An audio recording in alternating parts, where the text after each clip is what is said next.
Greetings to each one of you. We begin with a moment of quiet reflection, aware of Jesus among us, in us, with us. And we with him, eager to learn, eager to hear his voice.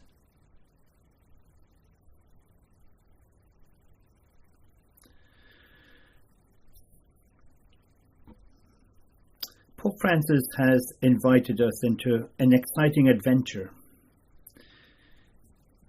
In Evangelise, he says, he had written his booklet, his apostolic exhortation, for a particular purpose, and he says it is so that we can enter into a new phase of doing God's work in the world, a new phase of evangelization marked by enthusiasm and vitality. And he invites us to take part in that great adventure. He has been spelling out to us how that begins for us. And it begins with our relationship with God. And basically, how we answer the question, am I infinitely loved by God? Or has he somehow forgotten about me? What is my relationship with him? What is his relationship to me? What is he offering me? Then we will be able to talk and share with others and take part in that great adventure. I will read. If we have received the love which brings meaning into our lives, how can we fail to share that love with others? Simply, when we have experienced God's love for us as a deep, profound event for us, then we will just simply want to share his love. It'll be part of us. It'll flow out from us. We cannot but stop speaking about what we know to be true.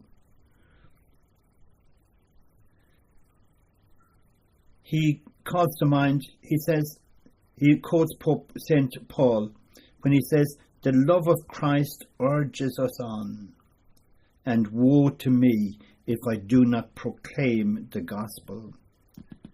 Woe to me. I don't see that in the sense of a threat. It just simply should be part of us, and we are somehow diminished if we do not share that love. A transformation happens within us, and we cannot but share the goodness and the enthusiasm that he has planted in our beings.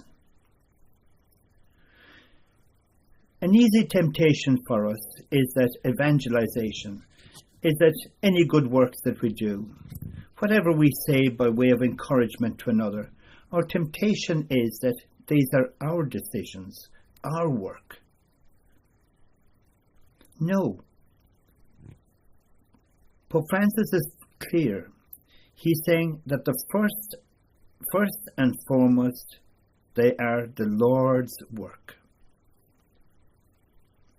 He says, Jesus is the first and greatest evangelizer who has called us to cooperate with him and who leads us by the power of his Spirit.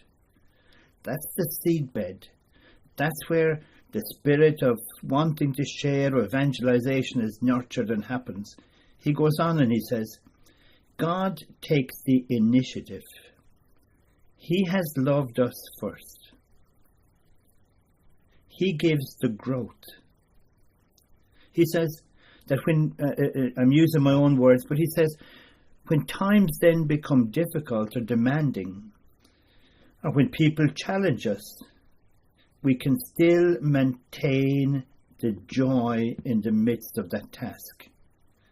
Because, as he says, God asks everything of us, yet at the same time he offers everything to us. When we go in this Spirit, when we go in his name, Pope Francis says that our work, the efforts that we undertake, will be marked by newness and creativity.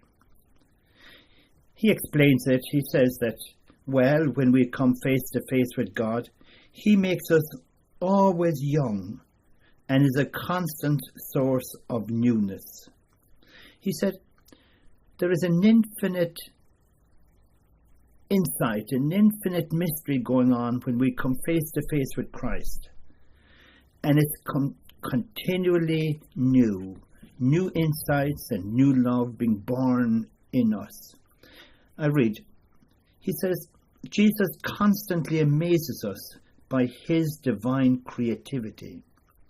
He opens up new avenues, new paths of creativity with different forms of expression, more eloquent signs and words with new meanings for today's world. Every form of authentic evangelization is always new. Wouldn't we love to be in that place? Yes, I would. Having that sense of newness, of God opening up new possibilities each day and each moment for us. He says that our work will also be marked by joy, because we will be remembering God's loving us. We will remember when we truly felt that we were loved by God.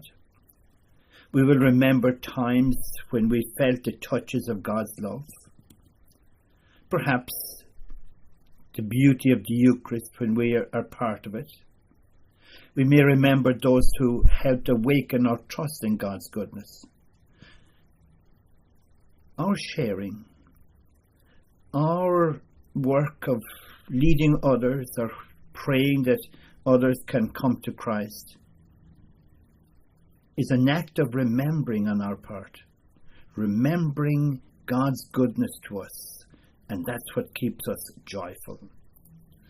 The scripture that I have chosen for this evening is 1 Timothy chapter 1 verse 12 to 17. And here Paul is remembering. He's remembering how bad he was. He's remembering the moment when mercy was shown to him.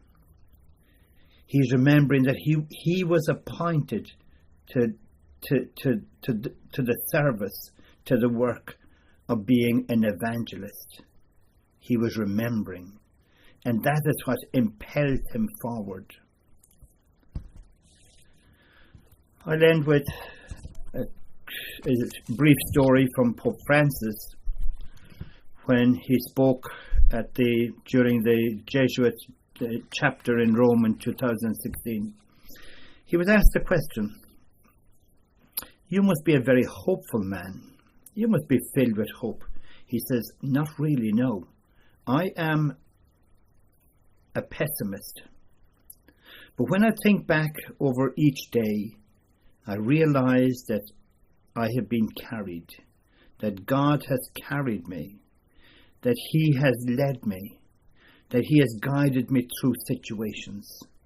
Each night, each evening has been a time of remembering God's goodness for him during that day, which gave him again courage for the next day. Friends, we're on an exciting adventure together. We're called to wake up to the mysterious power of Christ. Our cell meetings then become important moments for us. They are prayer events, opportunities to pray with and for each other.